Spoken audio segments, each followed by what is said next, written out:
The galaxy far, far away has always been shaped by conflict, destiny, and the eternal struggle between light and dark.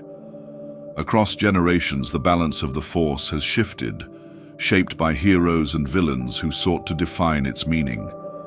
The sequel trilogy promised a new chapter in this struggle, a continuation of the Skywalker saga, and an exploration of what the Force truly meant in a post-Empire era.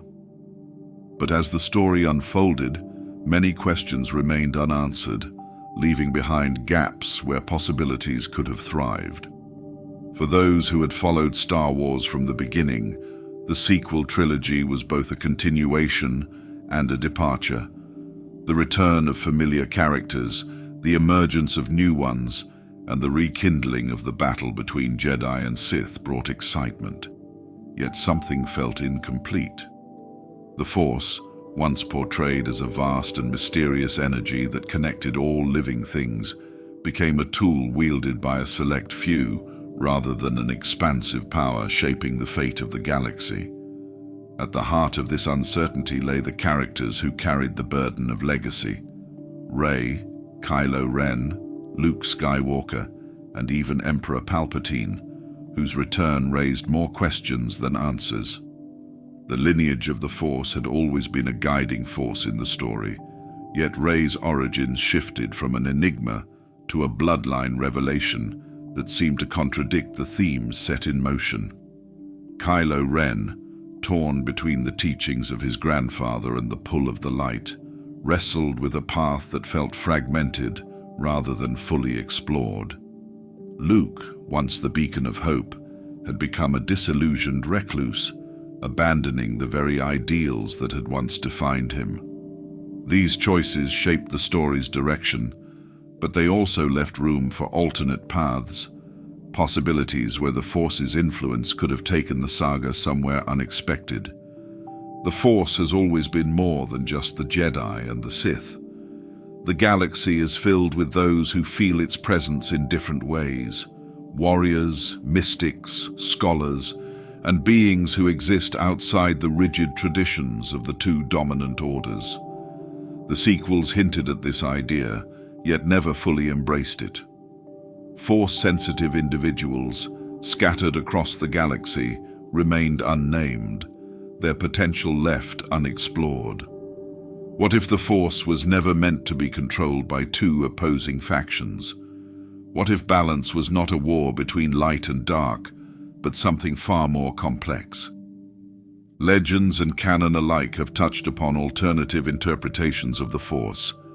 Stories where grey Jedi walked between the extremes, where ancient secrets defied the notion that only Jedi and Sith could wield power.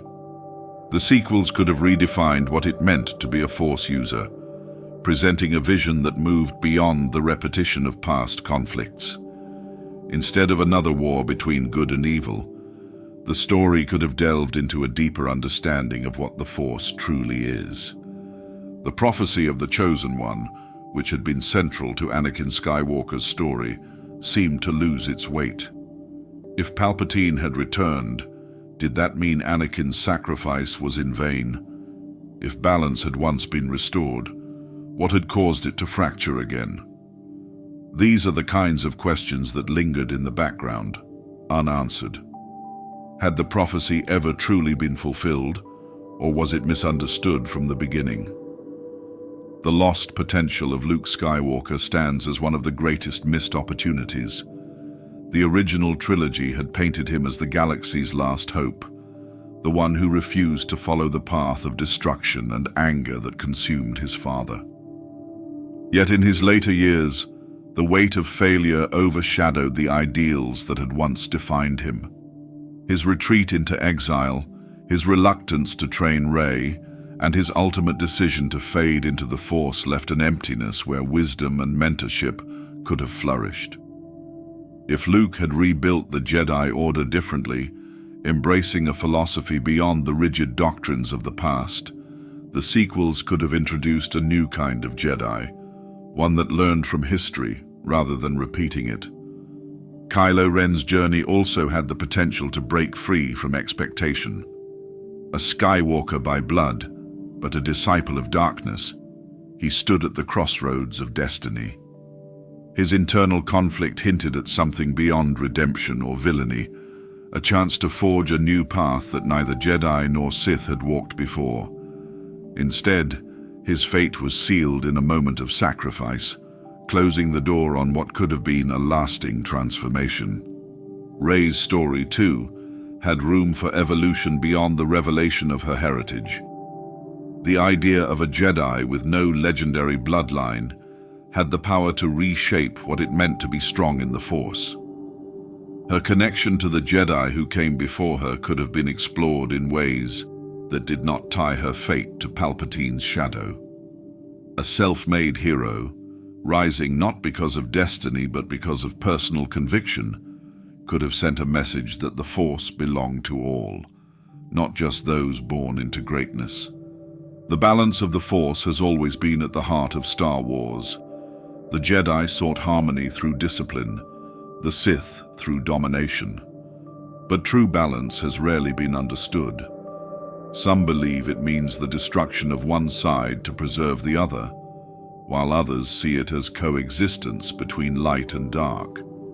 The sequels touched upon this concept, but never fully embraced the idea that balance is not about eliminating darkness, but understanding its place in the grand design. Had the sequels taken a different path, the Force could have been explored as something beyond the binary struggle that defined past conflicts. The origins of its power, the ancient civilizations that once wielded it, the lost knowledge buried within the galaxy. These elements could have shaped a narrative that was not simply a continuation, but an expansion of what Star Wars had built over decades. The mysteries of the Force remain vast, waiting to be uncovered. Alternate realities exist in the possibilities left behind, where Luke never lost faith, where Rey discovered her own destiny, where Kylo Ren forged a new future, and where the Jedi and Sith were no longer the sole arbiters of power. These paths remain unexplored in the films, but they live on in speculation, in stories untold, and in the endless potential of what Star Wars could have been. As the story unfolds in the chapters ahead, these alternate visions will take shape. Realities where the Force was understood differently, where choices led to new destinies, and where the galaxy was shaped by those willing to challenge fate itself. The Force has always sought equilibrium, though its balance has never been predictable. For generations, light and dark have waged a quiet war, intertwined by fate, forever pulling and pushing against one another. But when Rey stood on the precipice of her identity, faced with the truth of her lineage, something shifted. Her entire journey had been about finding belonging, searching for meaning in a galaxy that had placed expectations upon her. The Jedi saw her as their hope, the Resistance as their savior. But she was neither of these things. She was the granddaughter of Palpatine, and when the moment came to choose, she did not resist the gravity of that legacy. Ben Solo, long consumed by the weight of Darth Vader's shadow, had spent his life trying to prove himself, to Snoke, to the First Order, to a destiny he had been told was inevitable. But every act of cruelty, every violent assertion of power, had chipped away at something buried beneath his rage. The light had never left him, no matter how much he tried to silence it. When he faced Rey in the ruins of the second Death Star, watching her fury ignite like a storm, he finally saw his own reflection. Not in the mask of Kylo Ren, but in the boy who had once wanted to be anything but a monster. Their fates unraveled in an instant. Rey, driven by a desire to end the pain she had endured, allowed the dark side to embrace her, and with it came clarity. The Jedi had failed. Time and time again, they had refused to accept that true strength did not come from suppression, but from understanding. The Sith did not fear power, did not deny the emotions that made them strong. She had spent too long rejecting the truth of who she was, too long trying to be the person others wanted her to be. But she was Rey Palpatine. She was not bound by the rules of the past, and for the first time, she no longer felt afraid. Ben, weakened and broken, expected to die at her hands. It would have been a fitting end for a man who had spent years destroying everything in his path. But she did not strike him down. Instead, she turned away, taking his ship and leaving him to face the reality of his own survival.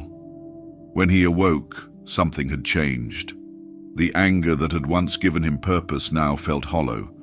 The darkness no longer held any comfort, and for the first time, he saw the truth. He had been trying to live up to the legend of Vader, but Vader had died in redemption. His grandfather had not been defined by his sins, but by his final act of selflessness. The Force had shifted, and the galaxy followed. Rey, now clad in obsidian robes, emerged not as a Sith, but something new, something unrestricted by the limitations of the past. She would not be a puppet to another master's vision. The Jedi had clung to the idea of restraint, of detachment, and it had led to their downfall. She would forge a different path, one where power was not denied, but embraced fully.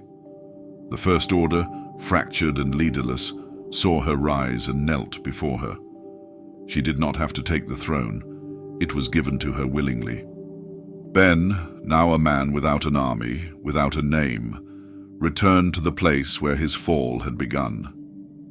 The ruins of Luke's temple were little more than ashes, but within them, he found echoes of what had been lost. He had not been strong enough to resist Snoke's influence, had not been wise enough to understand his own pain.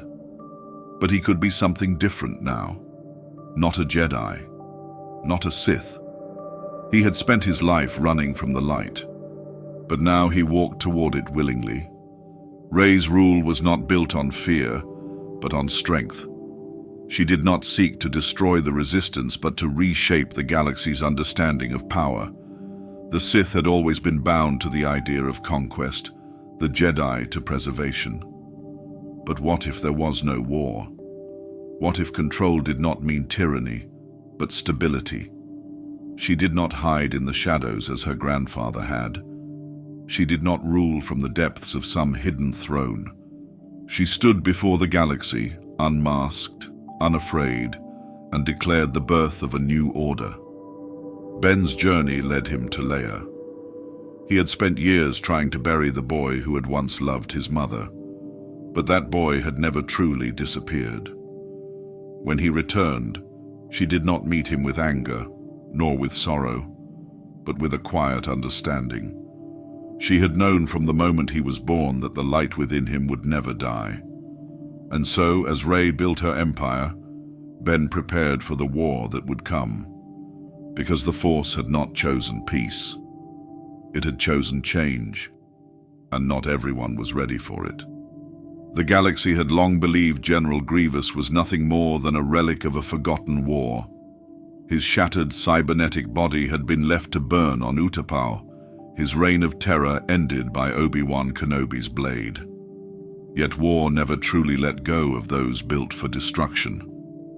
In the cold void beyond known space, deep within the vaults of Exegol, something unnatural stirred. It began with whispers in the outer rim. Entire pirate fleets vanished overnight. First Order supply convoys disappeared without a trace. Resistance scouts returned with fragmented transmissions of a war machine moving with impossible precision.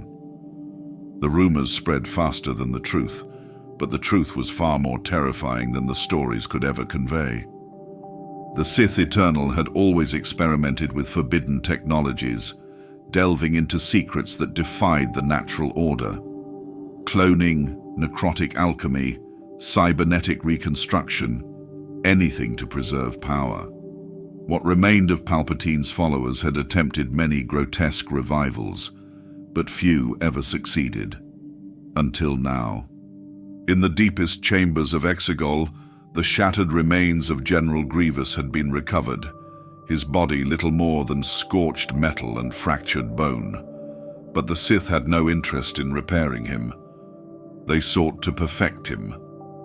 What emerged from their laboratories was not the same cyborg warlord who once commanded the droid legions of the Confederacy. This was something far worse. His skeletal frame, once crude and mechanical, had been reforged from an alloy resistant to lightsabers, its structure reinforced by materials stolen from ancient Sith tombs.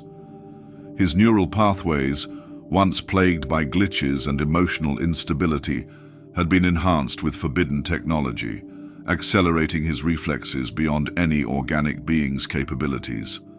And beneath it all, a mind no longer shackled by the limitations of his past failures. Grievous had always been a weapon, but now he had no master. His resurgence threw the galaxy into chaos. The First Order, still reeling from the power struggles that followed Snoke's demise, found themselves facing an enemy they could neither predict nor control. Their fleets, built for planetary subjugation, were torn apart by a force that moved without hesitation or mercy. He struck their command centers, crippled their infrastructure, dismantled their war machine piece by piece. The stormtroopers who once dominated the battlefield were reduced to prey. Rey, now seated at the head of the First Order, recognized the nature of the threat immediately. She had studied the Sith's history, had seen what their creations could do. But this was different. Grievous did not seek control, did not hunger for conquest. He moved with a singular purpose: extermination. Every battle, every ambush, every calculated strike was designed to erase those he deemed unworthy of survival. And the Force offered her no insight into his mind. There was no rage, no ambition, only ruthless calculation. The Resistance, battered and dwindling, faced the same terror. They had fought tyrants before, battled despots and warlords, but Grievous was not a ruler. He had no empire, no doctrine, no cause. He was an executioner without allegiance. His campaign was not political, it was a purge. Jedi, Sith, Imperials, rebels, it made no difference. To him, the entire galaxy had become weak, poisoned by the endless cycle of war, and he intended to correct it by fire and steel. Ben Solo was the first to grasp the full extent of the threat. He had spent his life entangled in the legacies of the past, first as heir to the Jedi, then as heir to the Sith. But Grievous was beyond such things.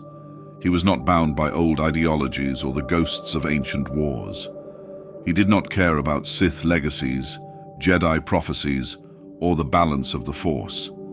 He had risen above the conflicts of the past and deemed them all failures.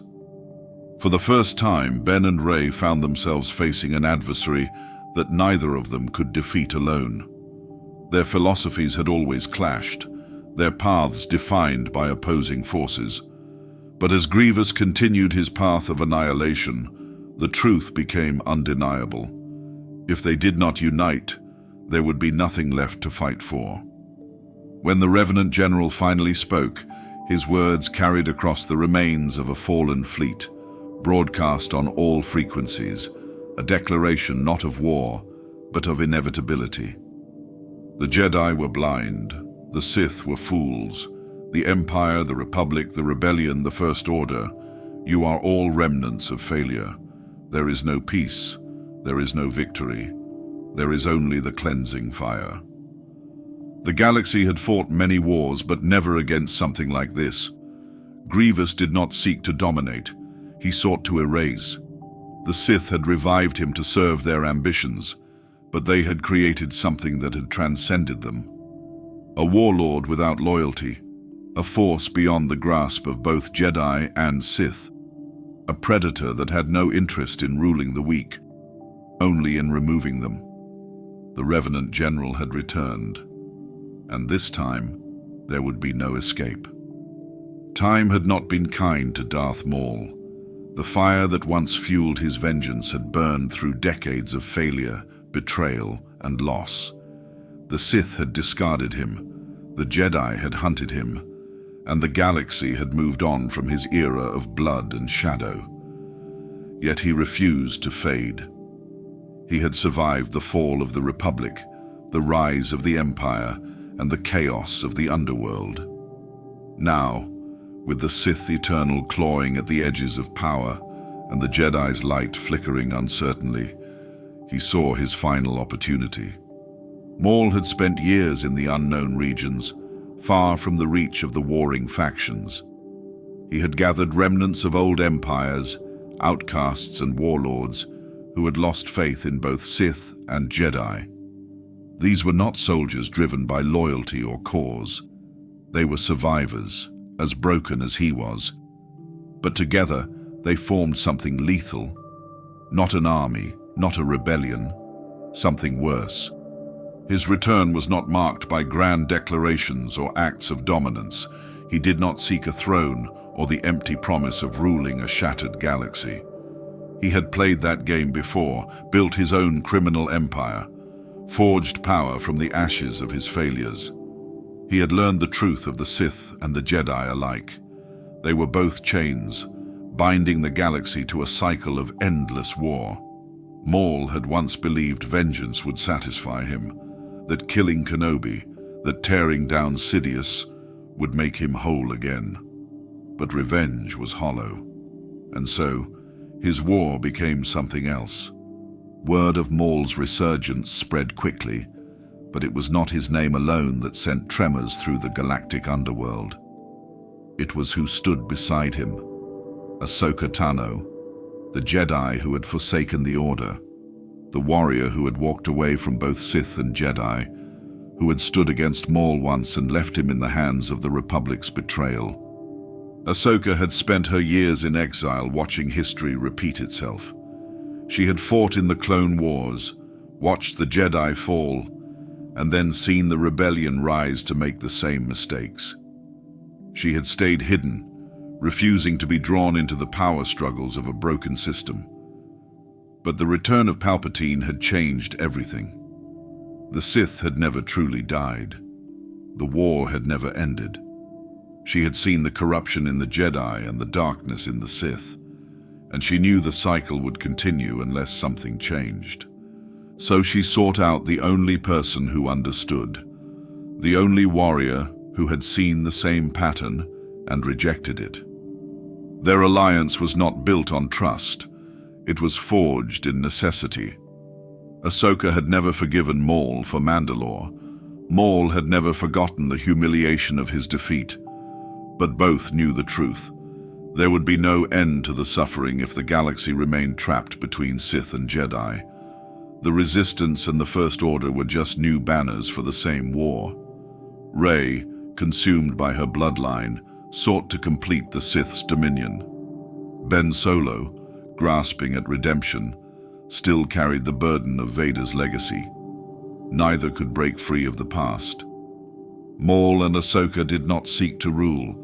They sought to destroy. Their war was swift and merciless. They did not take planets or raise armies. They struck at the roots of power. Sith artifacts vanished from hidden vaults. Jedi holocrons were stolen before the new generation could wield them. The last remnants of the Sith Eternal found themselves hunted, their dark rituals undone, their acolytes turned against one another. Maul had spent a lifetime chasing revenge, but in this war there was no hatred, only purpose. He was old, his body weathered by battle, but he had never been more dangerous. His crimson blade carved through Sith and Jedi alike. His assassins moved through the shadows, erasing the remnants of both orders before they could rise again. The First Order declared him an enemy. The Resistance saw him as a threat. To them, he was a relic of another time, a warlord clinging to old grudges. They did not understand what he was trying to do. Only Ahsoka saw the truth. When Ben Solo finally confronted him, there was no anger in Maul's gaze, only cold certainty. "You are a slave to their failures, boy," Maul said, his voice edged with something that was not quite mockery, not quite pity. "You call yourself something new, but you are the same as your grandfather, and you will fall as he did." Their battle was a clash of generations, the last scion of Skywalker against the last survivor of a broken Sith dream. Ben fought to protect what remained of the Jedi's future. Maul fought to end it all. But war had a way of consuming those who waged it for too long. Maul had spent a lifetime seeking purpose, and in his final war, he had found it. He had no illusions of surviving this conflict. He had burned too many bridges, cut too deep into the balance of power.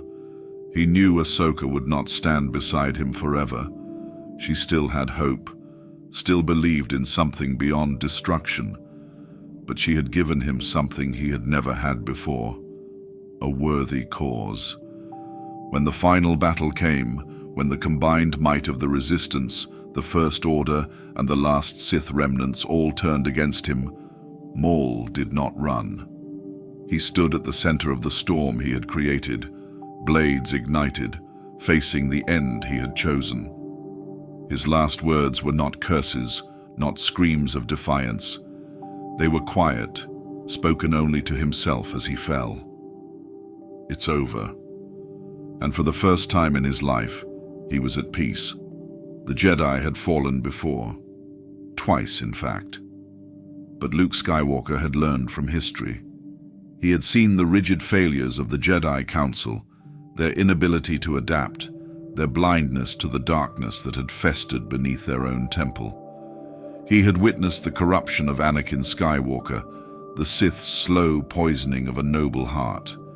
He had stood on the ruins of their legacy and vowed that his order would be something new. This time, it was. Luke's Jedi Academy did not crumble beneath fear or betrayal. The vision of destruction, the one that had nearly broken him, that had driven him to doubt and exile, had not come to pass. Ben Solo had struggled, yes, but he had not fallen.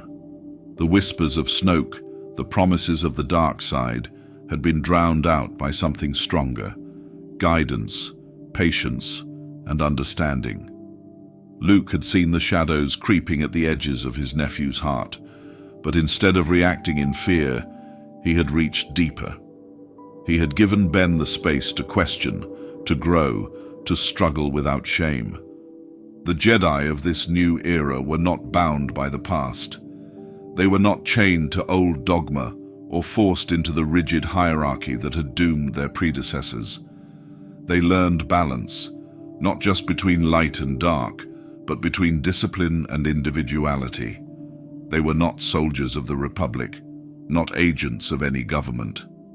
They were seekers of wisdom, guardians of peace in a way that the Jedi of the Old Republic had never truly been. By the time the First Order emerged, Luke's order was strong. It was not hidden away on a remote island, lost to regret and hesitation. It stood in the open, a beacon against the rising darkness. When Starkiller Base fired its first shot, it did not face a galaxy without protectors. It was met with resistance, not just from scattered rebels, but from Jedi who had been trained to stand against tyranny. Rey's path took a different shape in this world. She did not stumble onto a lost hermit broken by the past. She did not seek wisdom from a man who had turned away from the fight.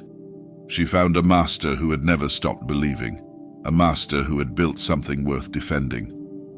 She arrived at the temple a wanderer, a scavenger who had spent her life waiting for something greater, and she found it in the teachings of a Skywalker who had never given up. Her training was not defined by urgency, by the desperate need to stand alone against a rising dark side. She was not rushed into battle before she was ready. She was not thrown into a duel with a fallen apprentice while barely understanding her own power. Instead, she learned as generations before her had, through time, patience, and guidance. Ben Solo's redemption was not a desperate last-minute sacrifice. It was a choice made in the light, not in the shadow of death. He did not need to crawl from the abyss because he had never fallen into it. The scars of Vader's legacy were still there, but they were healed, not torn open. He was not Kylo Ren. He was a Skywalker, carrying forward the name his uncle had restored. The war with the First Order was still brutal. The Sith still lingered, hidden beneath the surface, waiting for their moment. But this time, the galaxy was not left defenseless. This time, the Jedi did not falter. Snoke's influence was met with opposition at every turn. His whispers did not corrupt a lone apprentice in the dead of night. His manipulations did not go unnoticed. The Sith Eternal, lurking in the shadows of Exegol, found themselves hunted before they could rise. Rey and Ben did not meet as enemies on a battlefield. They met as Jedi, standing side by side against a greater threat. And when Palpatine finally revealed himself, when his voice echoed across the stars and his fleet rose from the depths, the galaxy was not caught unprepared. The final battle was not fought in desperation, not by a handful of resistance fighters outnumbered and outgunned. It was fought by a united front, Jedi, pilots, soldiers, and worlds that had refused to kneel. And at the heart of it, Luke stood, not as a legend long gone, but as a leader, a master who had lived to see the fruits of his work. The Jedi Order did not fade. It endured. It evolved. And in doing so, it became something greater than it had ever been.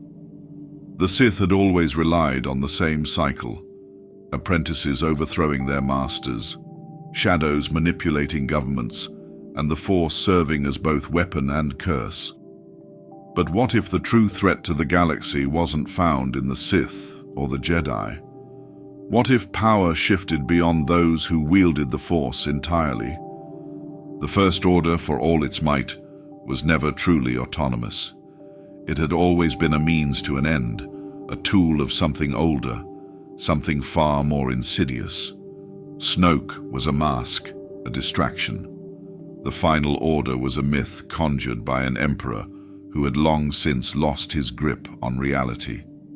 The real power behind the curtain had been growing for decades, woven into the underworld, reaching from the depths of the Outer Rim to the core of the Republic itself.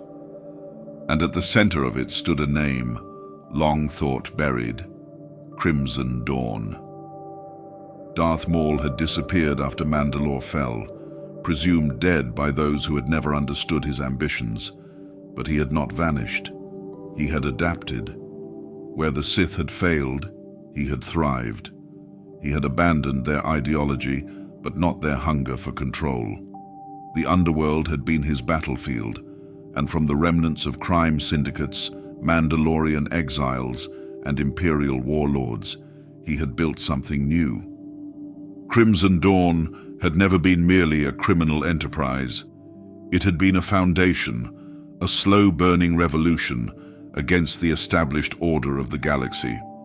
It was not bound by the rigid philosophies of the Jedi or the Sith. It did not seek to manipulate governments from the shadows like the Empire had. It was the shadows, shaping the galaxy in ways that neither the Republic nor the Empire had ever been able to predict. By the time the First Order rose, Crimson Dawn had already infiltrated it. Its officers, its supply chains, its intelligence networks, all of them were tainted with Maul's influence. When Snoke issued orders, when Starkiller Base was constructed, when the war against the Resistance began, it had been orchestrated with the full knowledge that the First Order was not the endgame. The Supreme Leader was a figurehead. The war was a distraction. The true goal had always been to replace the old power structures with something new. The galaxy had been ruled by Jedi and Sith, by emperors and chancellors, but the underworld had always endured. Now it did more than endure, it conquered. As the Resistance waged its desperate war, as Rey and Ben Solo faced their own fates, the true battle was being fought in the shadows. The remnants of the Sith were forced into servitude under a crime syndicate. The Republic's wealth was siphoned into criminal accounts. The Mandalorians, fractured for so long, were united not by honor, but by opportunity. The Sith had long believed that power was bound to the Force.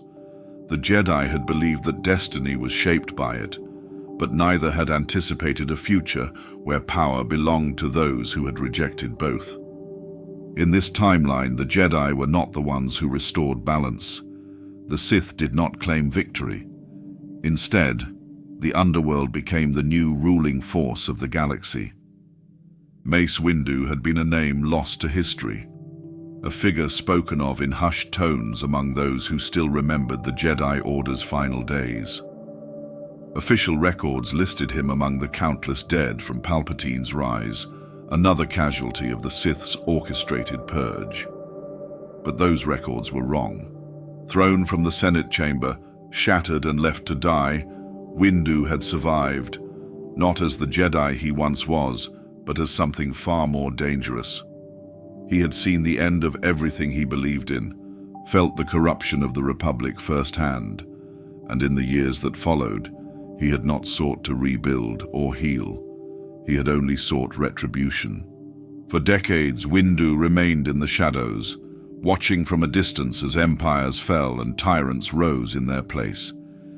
He saw the Sith return, watched as Luke Skywalker rebuilt what had once been destroyed, and observed from the darkness as the First Order emerged to finish what Palpatine had started.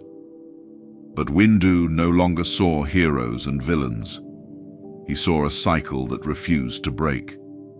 The Jedi had been wrong. The Sith had been wrong. Balance was an illusion, and those who preached it had only ensured the galaxy remained in chains.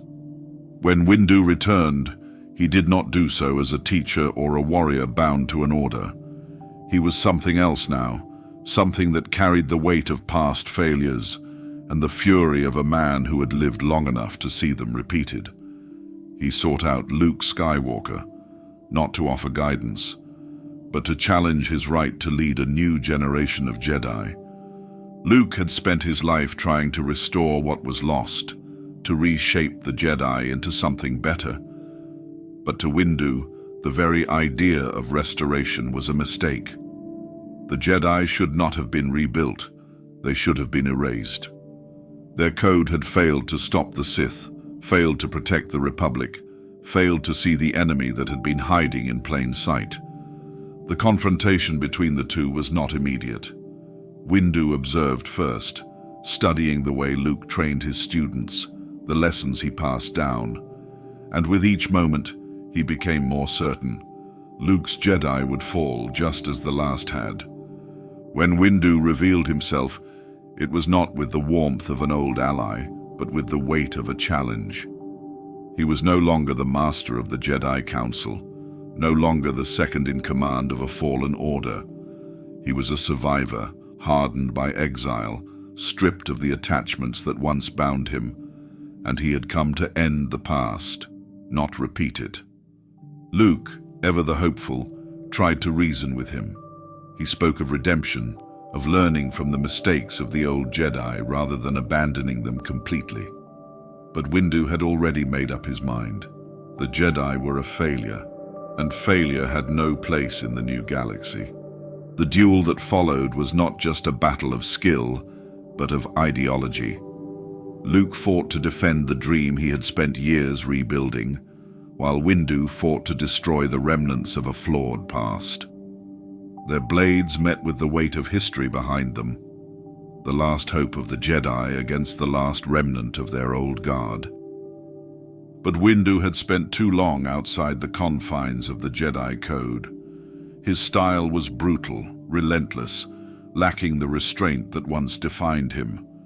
Luke was strong, but his conviction held him back, his refusal to kill his opponent forcing him onto the defensive. Windu had abandoned such hesitation long ago. In the end, it was neither victory nor defeat. The battle ended with the realization that neither could change the other. Luke refused to abandon the Jedi, and Windu refused to trust them again. When he vanished once more, it was not as a Sith, nor as a Jedi, but as something that no longer belonged to either. A warrior without a war, a master without a purpose, a fallen legend, lost to time once more. They were more than masked enforcers, more than warriors bound to Kylo Ren's command. Before the galaxy knew their names, before they became the faceless agents of destruction, they had been something else. The Knights of Ren were not born in darkness. They had once been seekers of balance, those who walked between light and shadow, rejecting the rigid codes of the Jedi and the Sith alike. They had no temple, no council, no guiding texts to follow. What they had was purpose, a belief that true strength came not from submission, but from freedom. But freedom is a fragile thing. When Snoke extended his influence, when the First Order rose from the ashes of the Empire, the Knights found themselves faced with a choice: to stand alone against an empire, or to align with a power greater than themselves. Some saw opportunity, others saw servitude. The divide was subtle at first, an unspoken tension beneath their ranks. But when Kylo Ren was anointed their leader, when the last heir of Skywalker was given dominion over their order, the fracture became impossible to ignore. Ren was not like them. He was not a man of balance. He was rage incarnate. Where the Knights sought to walk their own path, Ren sought power for its own sake. Where they had once followed strength, they now followed a master. And a master was something they had sworn never to serve. For a time, they obeyed, or at least played the part. They bowed their heads, followed orders, carved a path of destruction in Kylo's wake. But the resentment grew with every battle. With every life taken in service of a war they did not start.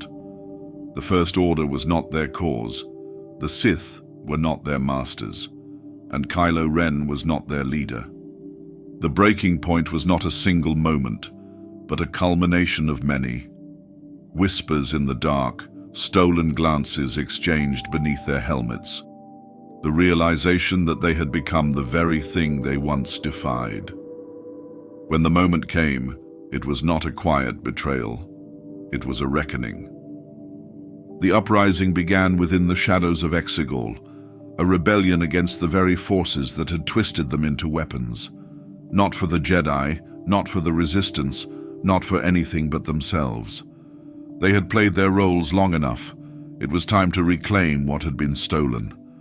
Kylo Ren, ever the betrayed, saw it coming too late. He had mistaken obedience for loyalty, had believed that fear would be enough to keep them bound to his will. He was wrong. The battle was brief, but brutal. The Knights fought as they always had, a relentless force of destruction, but this time their blades turned against the very empire they had once upheld.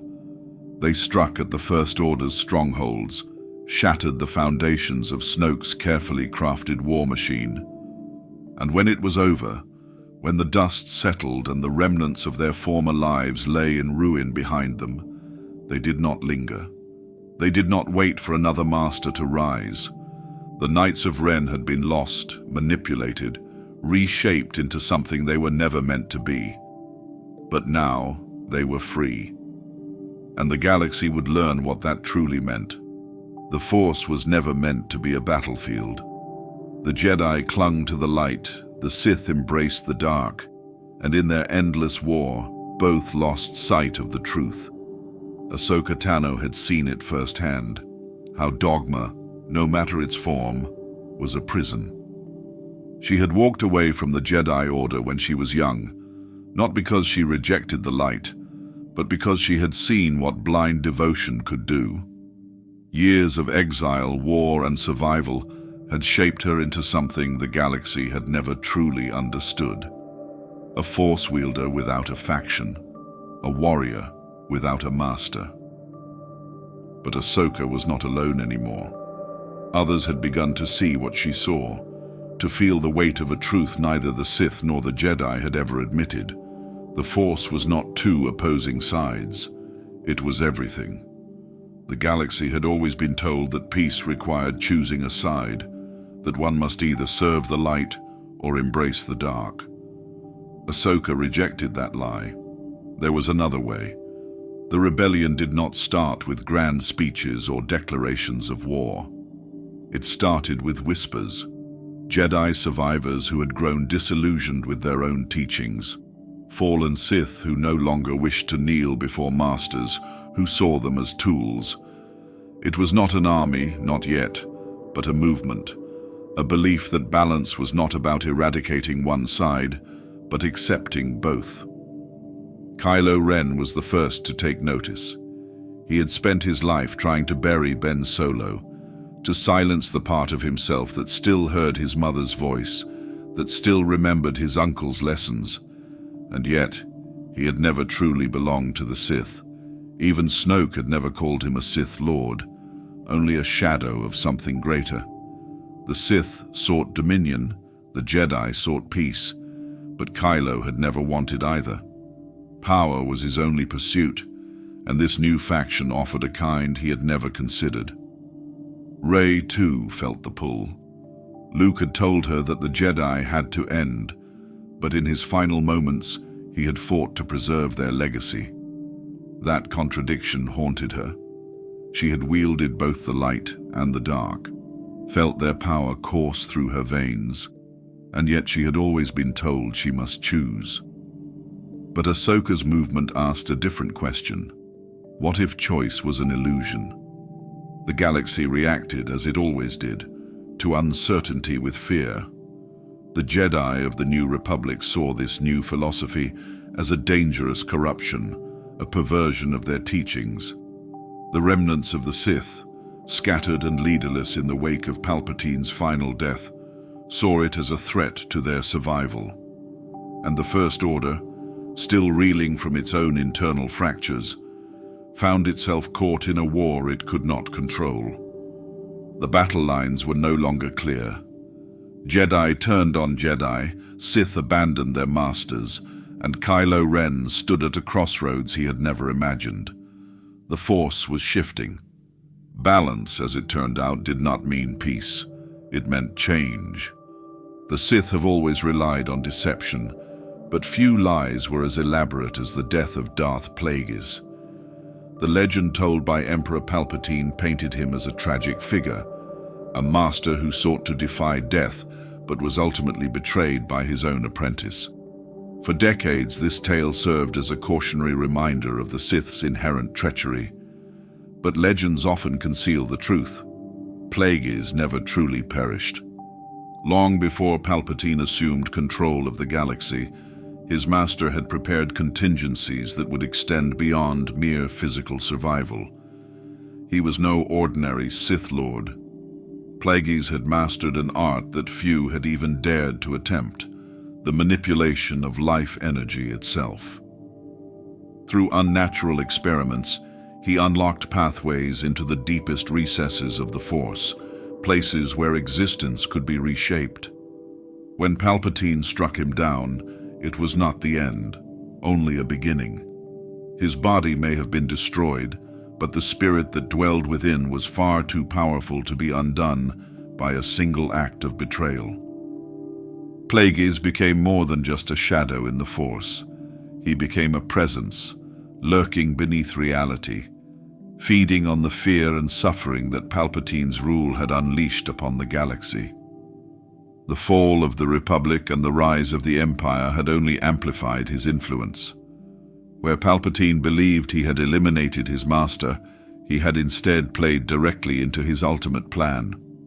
Death was an illusion, and now, decades later, Plagueis had found his moment to return.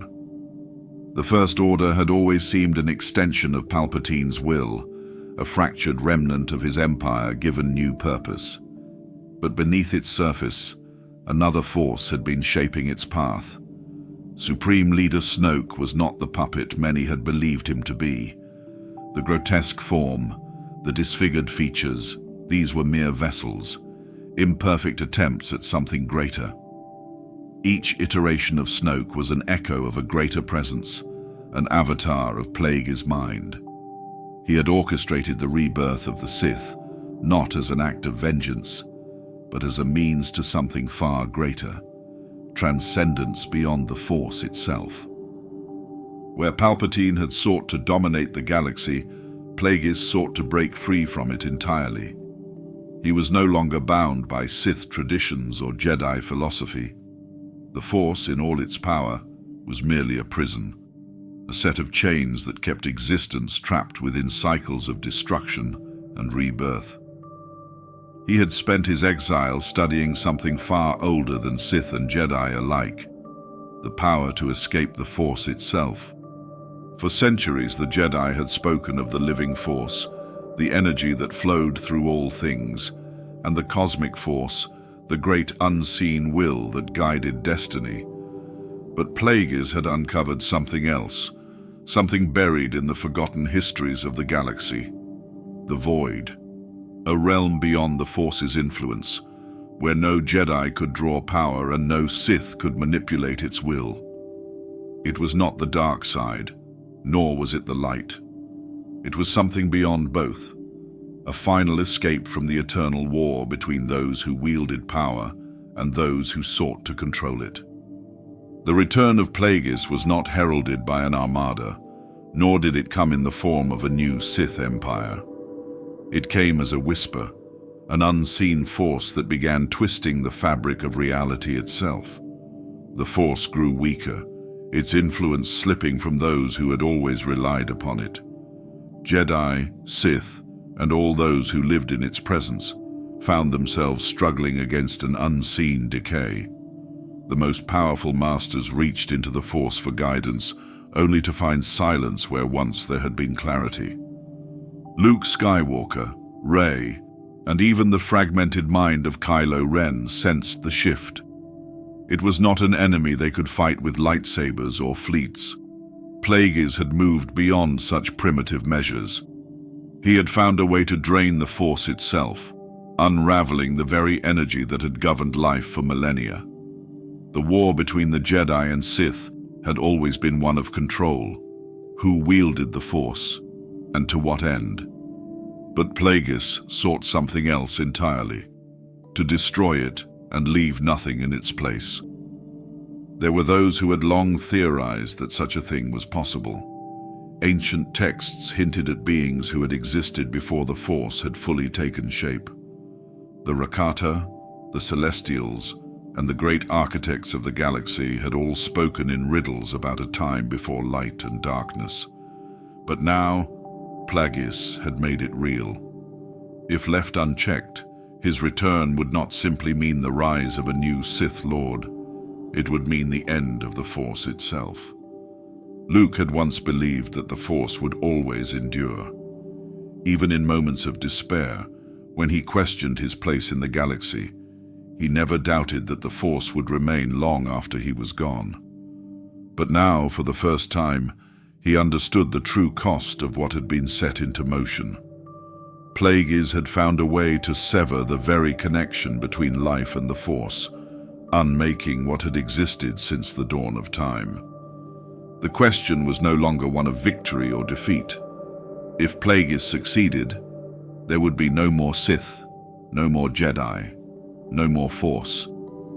The galaxy would become a place of silence, stripped of the energy that had shaped its history.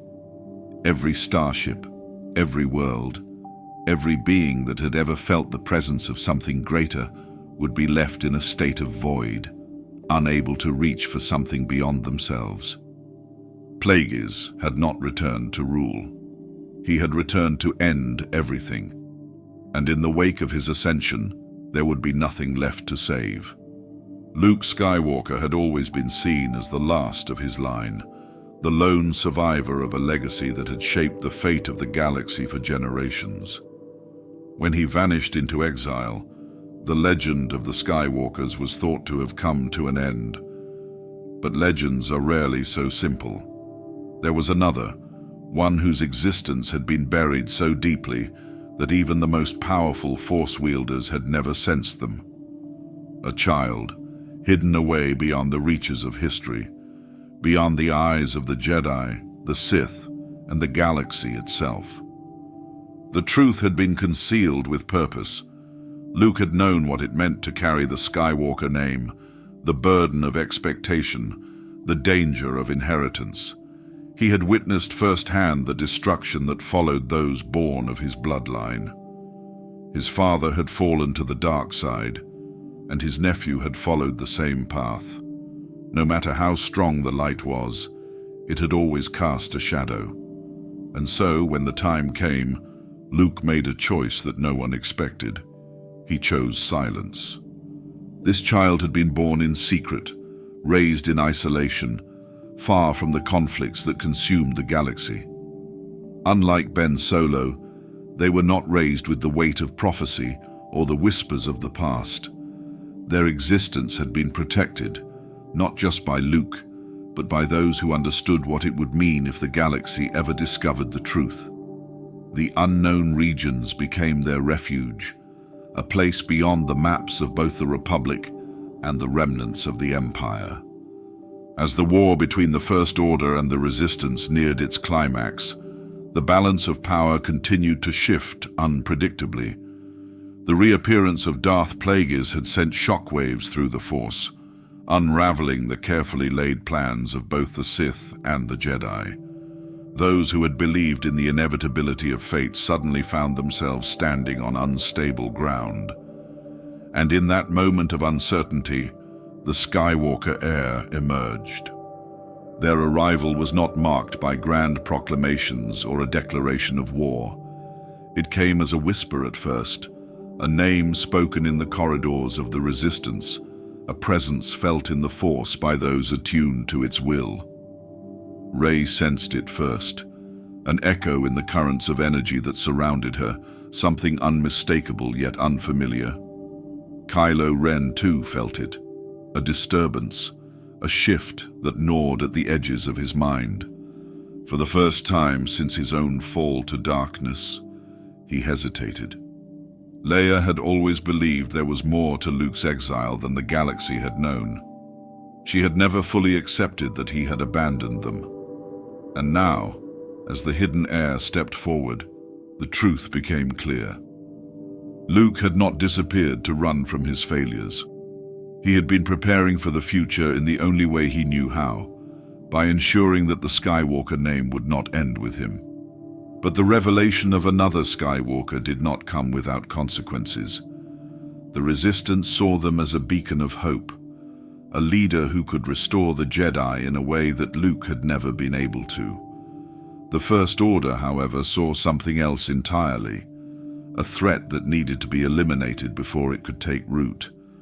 And Kylo Ren, torn between the Sith teachings that had shaped him and the family legacy that still lingered within him, was faced with an impossible choice.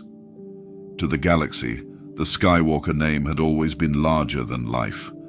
It had meant victory and defeat, salvation and ruin. Now it had returned once more, and with it, the question that had haunted every generation before. Would this heir rise as a Jedi, or fall as a Sith? The battle that followed was unlike any that had come before.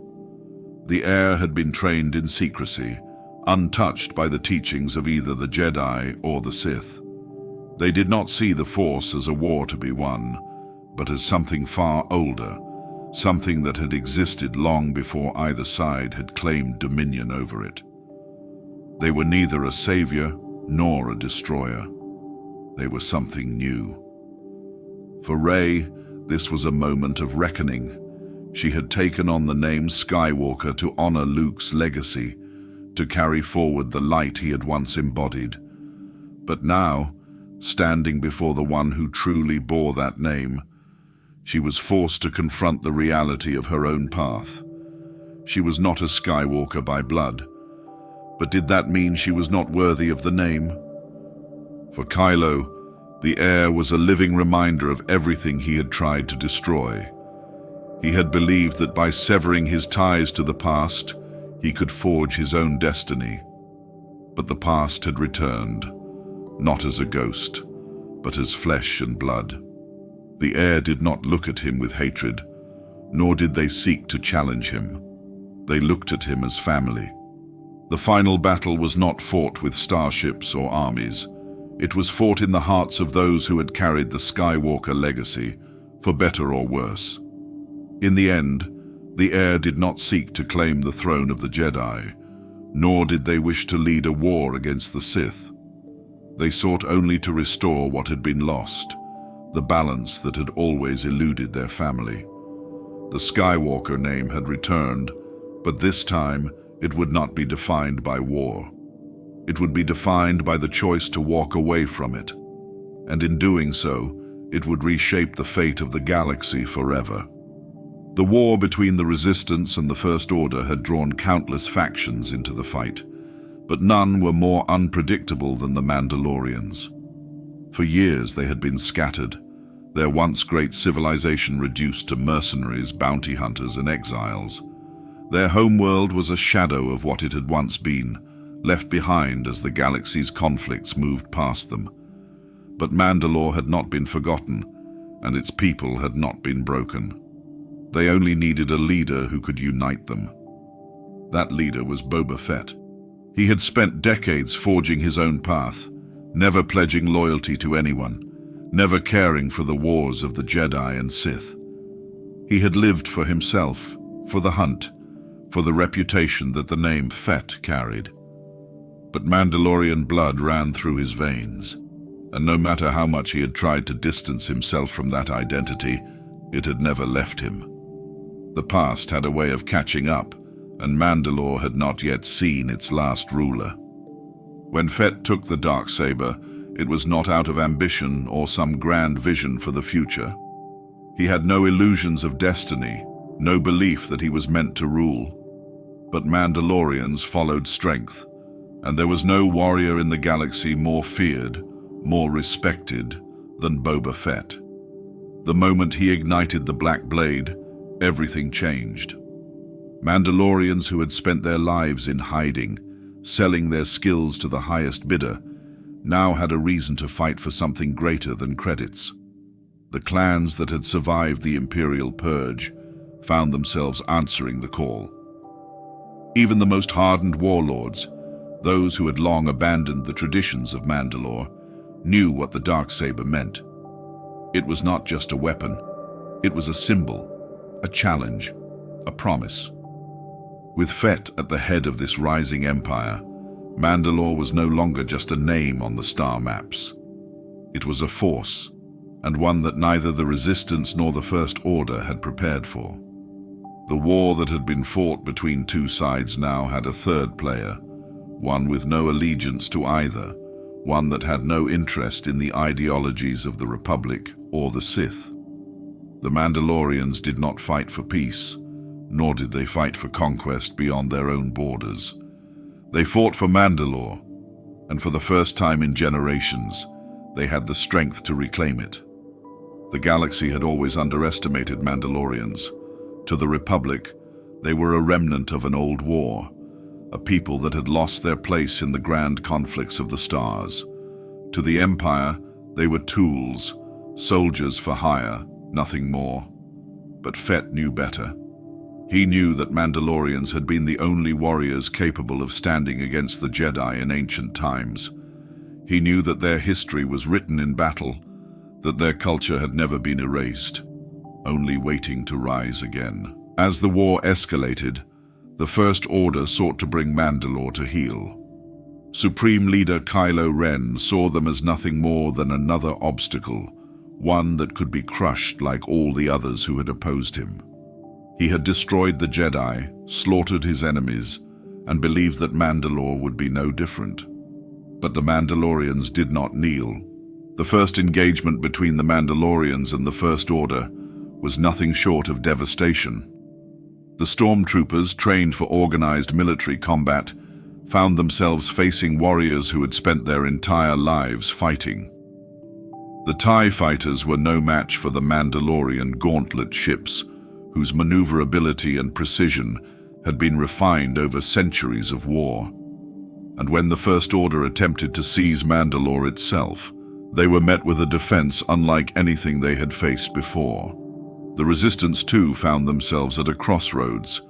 Leia Organa had fought alongside Mandalorians during the rebellion, had seen what they were capable of, and knew that their presence in this war could change everything. But Mandalorians did not pick sides. They did not fight for ideals. They fought for survival. And so, while the Resistance hoped to gain their support, they also knew the risk of making enemies of them. Fett understood the stakes. He had no interest in ruling the galaxy, no desire to see Mandalore pulled into yet another war between Sith and Jedi. But he knew that Mandalore could not remain neutral forever.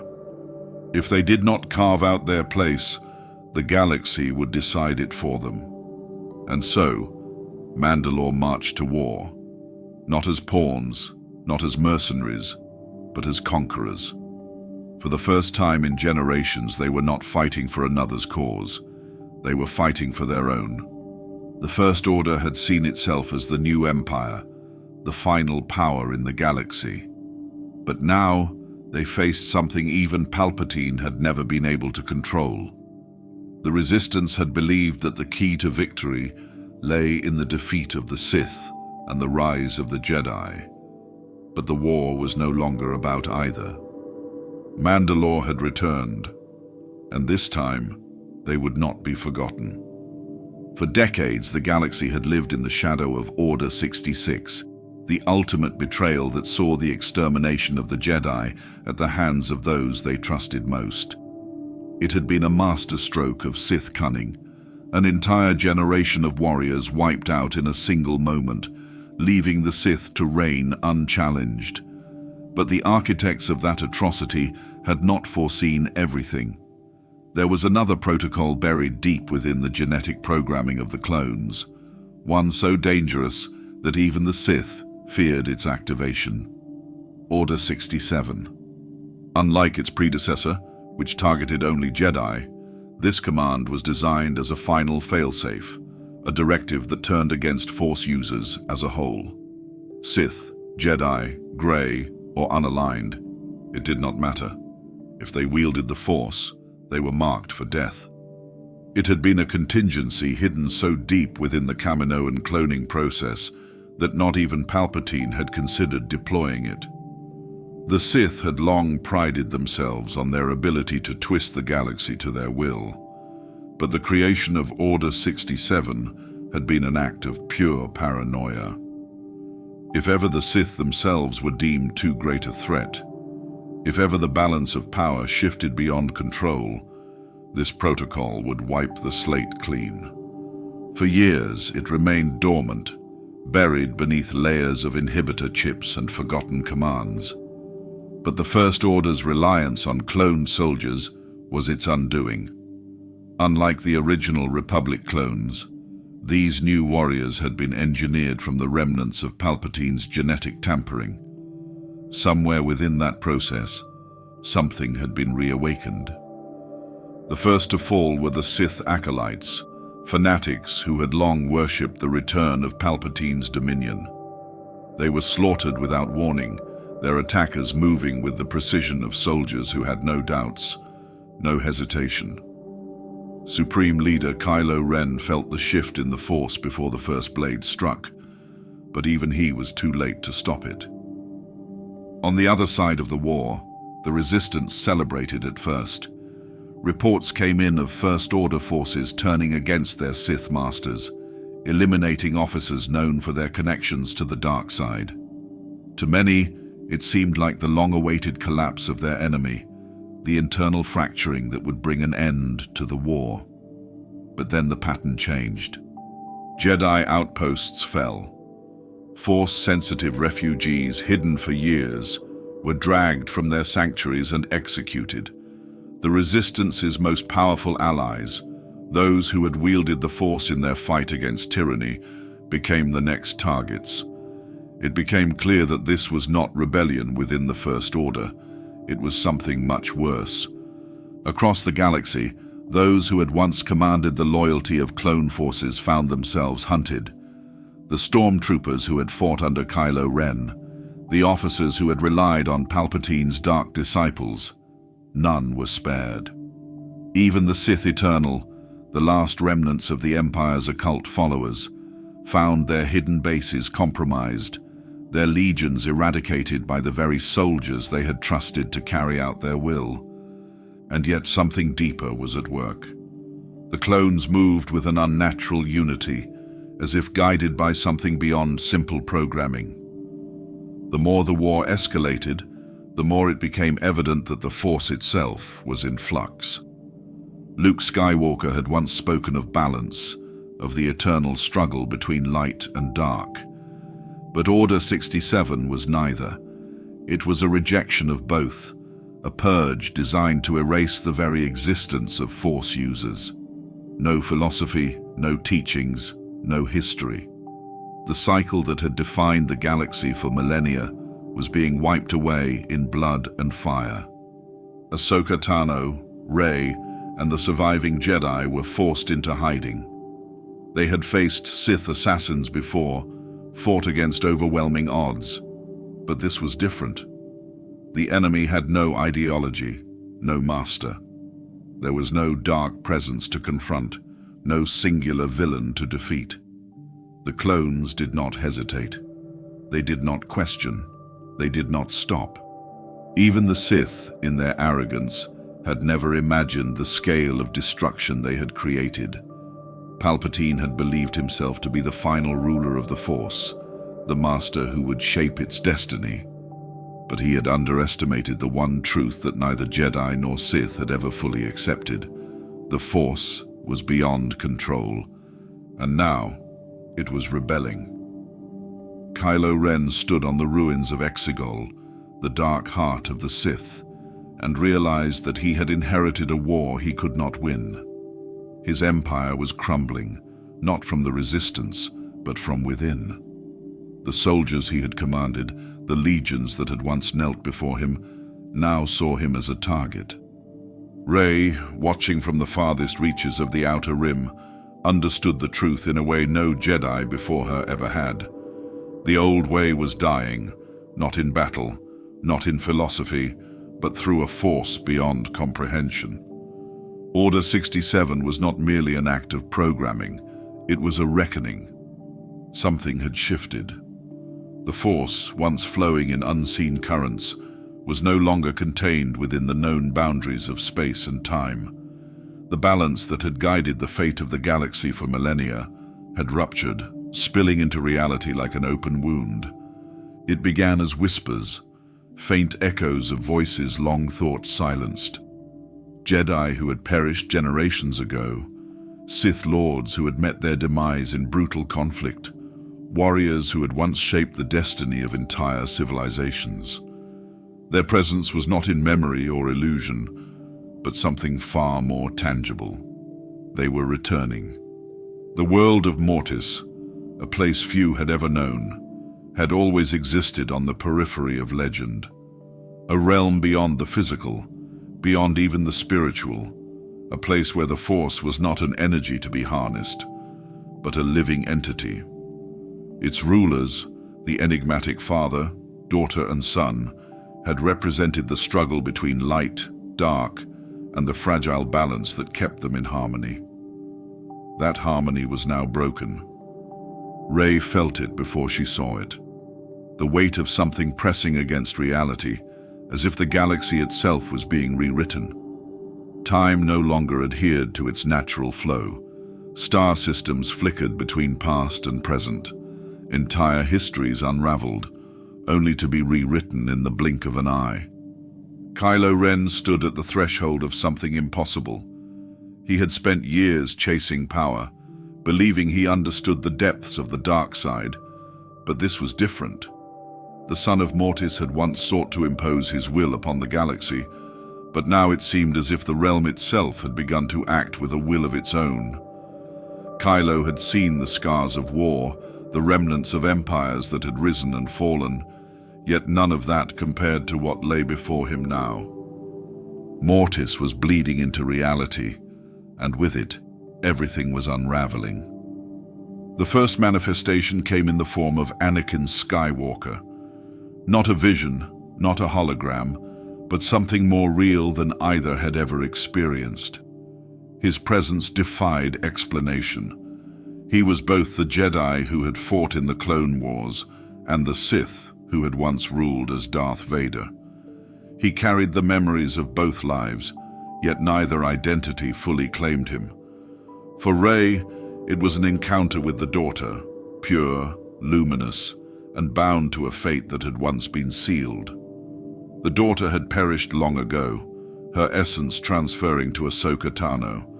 Yet here she stood, speaking of a destiny that was no longer certain. The light, she warned, could not exist without shadow. The balance had been shattered, and the wounds of the Force would only deepen. Kylo was drawn elsewhere. He found himself standing before the sun, not as a specter of the past, but as something far more terrifying. The sun had always sought to consume, to corrupt, to twist the Force into his own vision, and yet he was no longer contained within Mortis. He walked freely, his influence stretching across the stars. The Force was no longer a guiding current. It had become unstable, chaotic. The dead rose not as spirits, but as fractured echoes, overlapping realities that had no right to exist together. Jedi long thought lost fought alongside Sith, who should have been buried in history. Armies clashed in battles that had never happened. Time was no longer linear. It bent, twisted, and rewrote itself without logic or mercy. The war between the First Order and the Resistance became secondary. The collapse of Mortis had rewritten the conflict itself. There were no longer two sides, no longer a singular struggle between tyranny and rebellion. The entire fabric of existence was at war with itself. Rey and Kylo, once adversaries, now stood at the center of something far greater. Their choices, once framed by the legacy of Jedi and Sith, now carried implications neither could fully grasp. If Mortis continued to spread, there would be no future to fight for, only an endless cycle of fractured realities. The solution was unknown. There were no ancient texts, no lost teachings that could prepare them for this. The only certainty was that balance had to be restored. But with Mortis no longer contained, what would that balance even look like? Ahsoka Tano had spent her life rejecting the rigid dichotomy of Jedi and Sith. The order she once called home had failed, and the Sith's lust for domination had only led to endless suffering. In the years since she had walked away from the Jedi, she had glimpsed the Force in ways few others had. She had wandered forgotten worlds, sought knowledge lost to time, and uncovered the echoes of an ancient prophecy that had been misunderstood for generations. It was not about the destruction of the Sith or the triumph of the Jedi. It was about something greater. The prophecy of the Chosen One had been spoken in hushed tones, shaping the fates of Anakin Skywalker, Luke Skywalker, and now Rey. Each of them had been seen as the answer, yet none had brought the balance that the Force itself seemed to yearn for. Ahsoka had once believed in Anakin as the prophesied figure, but now, standing before the convergence of all things on a world untouched by war, she began to see the truth. The Jedi had misread the words. The Sith had twisted them for their own ends. The Force had been calling for something else entirely. Anakin had not been destined to bring balance alone. He was only one thread in a tapestry that stretched far beyond his lifetime. Luke had played his part. Rey had taken her first steps, but there was still more to uncover. The Force was not meant to be divided into light and dark, Jedi and Sith. It was a current, ever-flowing, and the war between the two factions had only stagnated its true potential. Ahsoka stood at the center of a revelation that would change everything.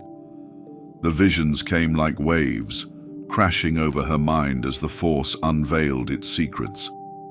She saw Anakin, his spirit lingering beyond death, watching as the galaxy repeated the same mistakes. She saw Luke, burdened by the knowledge that the Jedi were not the pure guardians they had once claimed to be. She saw Rey, standing at a crossroads, neither Jedi nor Sith, but something entirely new. And beyond them all, she saw the true purpose of the prophecy, the unification of the Force itself. The Force did not seek destruction. It sought understanding. It had never been about one champion rising above the rest, but about bringing harmony to a power that had been fractured for millennia. Anakin had set the stage, Luke had carried the torch, and Rey was the final piece.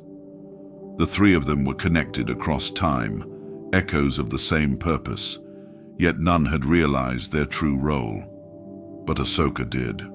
The realization sent tremors through her soul. If she had once been a Jedi, she no longer was. If the Sith sought power, she wanted none of it. She had spent her life walking a different path, and now she understood why. She had been meant to see the flaws in both orders, to understand their failings, and to guide those who came after towards something neither Jedi nor Sith had ever envisioned, a true balance. But there were those who would never accept this. The Sith thrived on chaos, on imbalance. The Jedi had clung to their doctrine for so long that change felt like heresy. If the truth of the prophecy was to be revealed, it would not be accepted easily. It would be resisted by those who feared it. Ahsoka had spent her life running from battles that were not hers to fight, but now she could not turn away. The future of the Force depended on the willingness to embrace something new. Anakin's fall had been the first warning. Luke's exile had been the second. Rey's struggle was the final trial. But if the cycle was to break, if balance was to be achieved, someone had to lead the way. Ahsoka turned her gaze to the stars. The battle for the Force itself had begun. The first signs were subtle. A Jedi on the outer rim, mid-meditation, felt the Force slip from his grasp like water through his fingers. A Sith acolyte in the depths of Exegol, attempting to summon the raw energy of the dark side, collapsed to the ground as his power simply ceased to respond. Across the galaxy, Force users, Jedi, Sith, and those in between, began to experience the same terrifying phenomenon. Their abilities faltered, their connection to the very fabric of the universe withering with each passing hour. At first, it was dismissed as exhaustion, a temporary affliction brought on by battle or stress. Then, entire orders began to weaken. Jedi masters who had stood unwavering for decades struggled to lift their own lightsabers. Sith lords, long accustomed to the intoxicating pull of their rage, found themselves unable to summon their usual fury. The galaxy had never seen anything like it. The truth became clear too late. This was not a natural disturbance. This was something deliberate. Hidden deep within the ruins of the Imperial archives, a single message surfaced. A final contingency of Emperor Palpatine himself. If he could not rule the galaxy, he would ensure that no one else could wield the Force ever again. The Sith had always sought control, but this was something darker. A weapon engineered not to kill, not to destroy, but to erase. It did not discriminate between Jedi or Sith. It did not care for balance or chaos. It simply severed. The Force plague had been unleashed. Rey had felt it before she had even heard the whispers of its existence. The power that had guided her since her awakening had begun to fade. It was not a gradual process. It was sharp, sudden, like a wound reopening within her soul. And she was not alone. Kylo Ren, still struggling with the remnants of his redemption, had sensed it too. The Force, the very thing that had shaped their fates, was being drained from the galaxy. They had no choice but to work together. The only lead they had was the name hidden in the archives.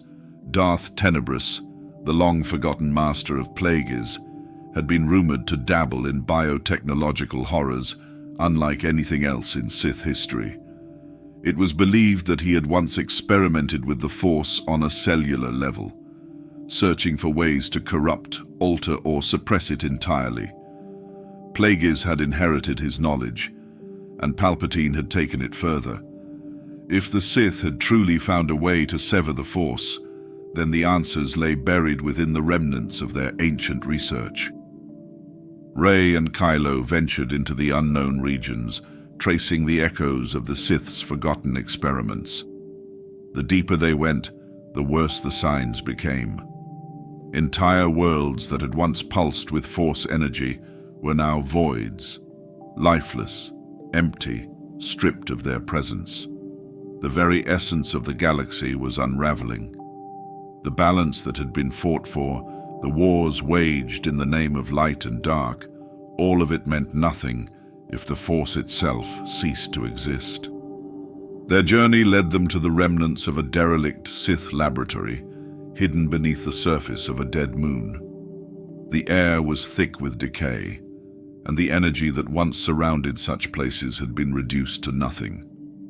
Within its crumbling walls, they found the final act of Palpatine's vengeance, a ritual bound in blood and shadow that had set the plague in motion. But there was no cure, no reversal. The only hope lay in stopping its spread before it consumed everything. Rey had always believed in the Force as something that guided, that called to those willing to listen.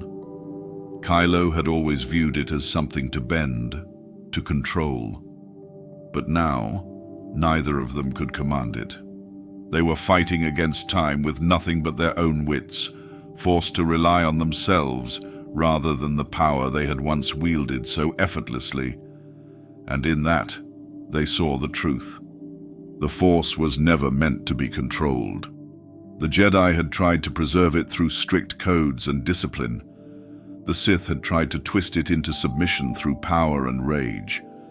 But in the end, both had failed to understand the same fundamental truth. True balance was not about dominance or submission. It was about trust. With the last fragments of their power, Rey and Kylo enacted the only countermeasure that remained. Not through battle, not through destruction, but through acceptance. By surrendering their own control, by becoming vessels for the Force rather than masters of it, they allowed its will to restore itself. The Force was not something that could be eradicated. It was not bound to a single person, a single order, or a single prophecy. It was beyond Sith, beyond Jedi. It was life itself. And so the plague began to recede. It was not an immediate victory. It would take time for the Force to mend, for those who had lost their connection to feel its call once more. Some would never regain what was taken, their fates forever altered by the Sith's final betrayal. But the damage had been halted, and for now, that was enough. Palpatine's revenge had failed, but the scars of the war were far from healed. Exegol had always been more than a sanctuary for the Sith.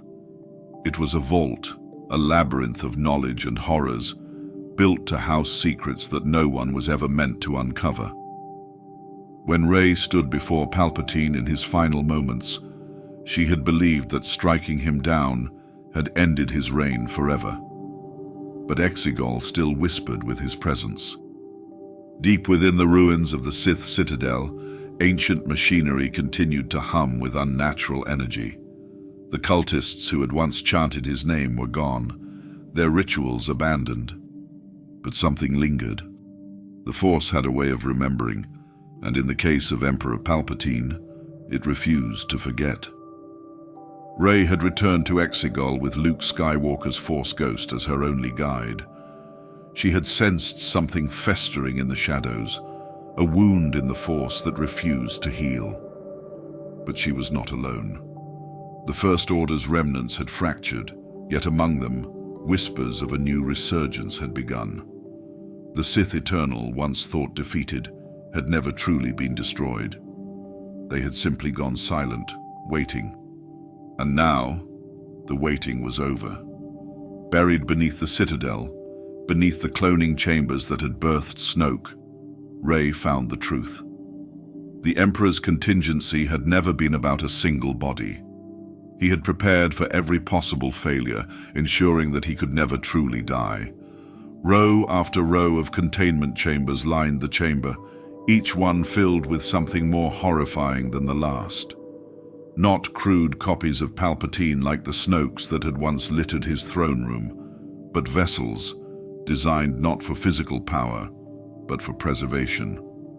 Consciousness fragmented, spread across multiple forms, waiting for the right moment to awaken. Palpatine had become something beyond flesh. A war against a tyrant was one thing, but this was a war against something no longer bound by mortality. He had infused his essence into the dark side itself, binding himself to relics, to bloodlines, to the very fabric of the Sith's teachings. Every holocron, every temple, every Sith artifact carried a piece of him, waiting for a mind desperate or foolish enough to awaken him. The battle against the Sith had never been about a single leader. It had always been about an idea, a doctrine that refused to die. And now, that doctrine had become something more, something capable of slipping from body to body, never truly ending. Kylo Ren had once spoken of letting the past die, of severing the chains of history. But what if the past refused to be forgotten? What if it lived on, not through bloodlines, but through sheer will? Rey activated her saber, the golden blade casting long shadows across the chamber. The containment pods hummed with life, as if sensing her presence. A voice, one she had thought silenced forever, slithered into her mind. "Did you truly believe I could be undone so easily?" Palpatine's voice was no longer just a memory. It was here, shifting between hosts, finding its way into the cracks of existence that the Sith had spent generations widening. The Sith had never relied on one master. They had always been many, their teachings stretching across time. Darth Bane had established the rule of two, ensuring the survival of their knowledge. Plagueis had sought mastery over life itself, extending his reach beyond death. But Palpatine had outdone them all. He had abandoned the need for successors, ensuring that he alone would be the Sith eternal. Rey knew she could not destroy him with a lightsaber. She had already tried, and the cycle had continued. If one body fell, another would rise. The Sith had evolved beyond death, and for the first time in history, they had achieved what they had always claimed to seek: immortality, not through power, but through presence. She reached out through the Force, seeking any trace of the Jedi who had come before her. Luke, Anakin, Yoda, Obi-Wan. Their voices had once guided her, but now, silence stretched across the void. The Sith had poisoned the very fabric of the Force itself. But there was still a way. The Jedi had spent centuries fighting the Sith in the same way, through combat, through conflict. They had struck them down only for another to rise, repeating the same endless battle. That was where they had always failed. The Sith thrived in war. They needed opposition to fuel their existence. But what if, instead of fighting, the Jedi simply refused to engage? Rey closed her eyes, reaching deep into herself. The Force was still there, but it was fragile, struggling against the weight of darkness. She focused, not on destruction, but on severance, not just from the Sith, but from the need for their existence at all. The chambers began to crack, not from her lightsaber, not from any weapon, but from something far deeper. The Sith had bound themselves to hatred, to fear, to the endless struggle of the dark side. If there was nothing left to fight, they had no tether to hold them. The essence of Palpatine howled, thrashing against the void. The chambers flickered, their energy fading, their lifeblood siphoned away into nothingness. And then, At last, silence. Rey opened her eyes. The darkness that had clung to Exegol for generations had finally begun to wither. The Sith had always sought control, but they had never understood balance. Palpatine had made himself eternal by ensuring he would always be needed. But by letting go, Rey had taken away the very thing that sustained him. The Emperor was gone. But the Sith were still watching, still waiting. Even if Palpatine had been erased, there were others who would rise, others who had learned from his mistakes. The war was not over. It never would be. But for now, the past had finally been buried. Kylo Ren had always believed that Darth Vader was with him. His grandfather's presence had loomed over him, a phantom in the dark, whispering promises of power, of destiny. The mask, cracked and burnt, had been his relic, his shrine. He had spoken to it, felt its pull, let its legacy guide him. But now, something was different. The whispers had stopped. For years, Kylo had clung to Vader's shadow, believing that he was continuing the path that Anakin Skywalker had abandoned. He had convinced himself that he was the heir to something greater than the Sith, that he alone would finish what Vader had started. But the dark side had ways of twisting reality, and as Kylo stood alone aboard the bridge of his Star Destroyer, staring into the void of space, he realized he was no longer sure of what was real. Then the cold set in, not the artificial chill of the ship's atmosphere, but something deeper, something unnatural. The lights in the corridor flickered, and the air seemed to tighten around him. His breath caught, and for the first time in a long time, he felt something he did not expect. Fear. A voice cut through the silence. "You are not me." Kylo turned sharply. The bridge was empty, but the darkness had changed. It wasn't just absence. It was presence. A shape moved in the corner of his vision, slow and deliberate. He reached for his lightsaber, but his fingers felt numb against the hilt. Then he saw it. The silhouette of a figure, wreathed in black, standing at the far end of the corridor. A crimson blade ignited, but it cast no light, as if the darkness swallowed its glow before it could reach the walls. The breath came next, a slow mechanical inhale, followed by the steady exhale that had haunted generations. Vader. Kylo's grip tightened. "You're not real." The figure stepped forward, each movement heavy with purpose. The cape barely moved, as if gravity itself bowed to its will. "You call yourself my successor." Kylo lifted his lightsaber, the unstable blade crackling in the silence. "I am your successor." Vader stopped. The mask was just as Kylo had always seen it. Unforgiving, impassive, a void where a face should be. But there was something behind it now. Something Kylo could feel pressing against the edges of his mind. "Then why do you hesitate?" The words struck like a blade. Kylo had spent years chasing this legacy, but here, now, he felt the weight of it crushing him. Vader moved, and in an instant, Kylo was on the defensive. His blade clashed against the crimson saber, sending sparks into the darkness. But Vader did not falter. Every strike was precise, controlled. There was no anger, no desperation, only power. Kylo staggered back, his breathing ragged. He had fought Jedi, Sith, soldiers, assassins, but this was different. The weight behind every attack was not just physical, it was something deeper.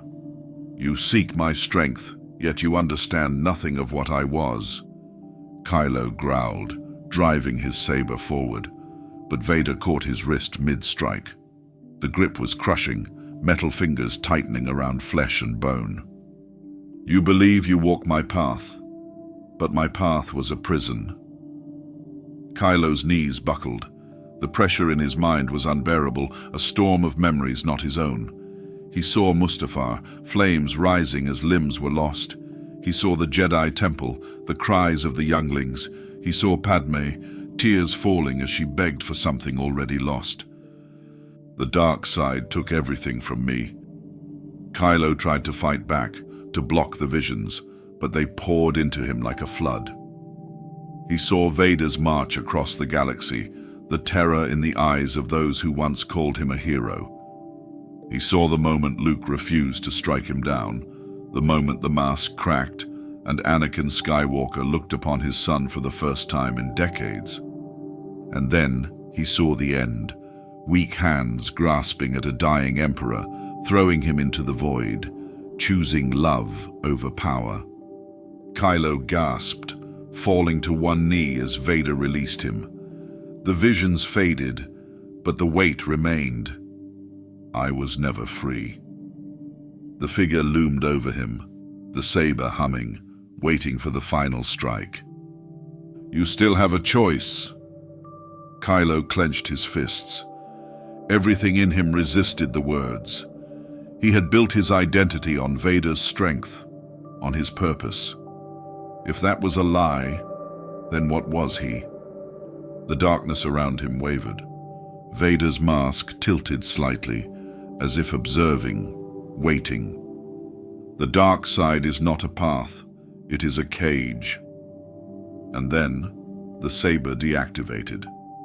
The darkness receded, and Kylo was alone once more. His heart pounded in his chest. The mask, his grandfather's mask, sat before him, lifeless, empty. The whispers had stopped.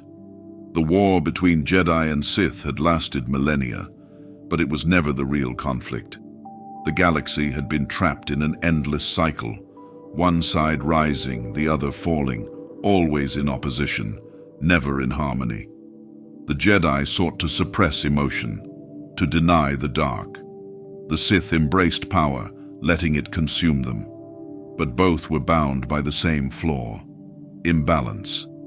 Rey stood at the heart of it all, feeling the Force tremble around her. The battle was reaching its climax, but the deeper she reached into the currents of the Force, the more she saw the truth. The fight between light and dark had never been about good and evil.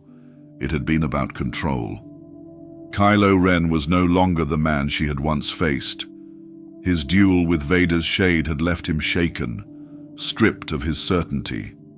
He stood at the edge of the battlefield, his crimson blade unignited. For the first time, he wasn't rushing forward in blind aggression. He was watching, waiting, trying to understand. And then there was Luke, or what remained of him. He had passed into the Force, but even in death, he lingered. His presence was different now, less a spirit, more an echo. His face, neither stern nor kind, carried the weight of understanding. He had fought for the Jedi Order, died with its failures on his conscience. Now, he was only a witness. Rey turned to him. The Force doesn't want this war. Luke nodded. It never did. Across the battlefield, Sith and Jedi clashed, but their movements were fading from Rey's awareness. The real struggle wasn't in the weapons they wielded. It was in the fabric of the Force itself. And something was wrong. The balance was fraying. Kylo stepped forward. You feel it too. Rey exhaled. The Force is pulling apart. The visions came faster now, glimpses of what had been, what could be. Jedi temples reduced to ruins, Sith legacies swallowed by time. The galaxy endlessly swinging between the two, always collapsing, always rebuilding. There was no victory, only the illusion of it. Luke's voice was distant, thoughtful. For centuries, we thought balance meant the end of the Sith.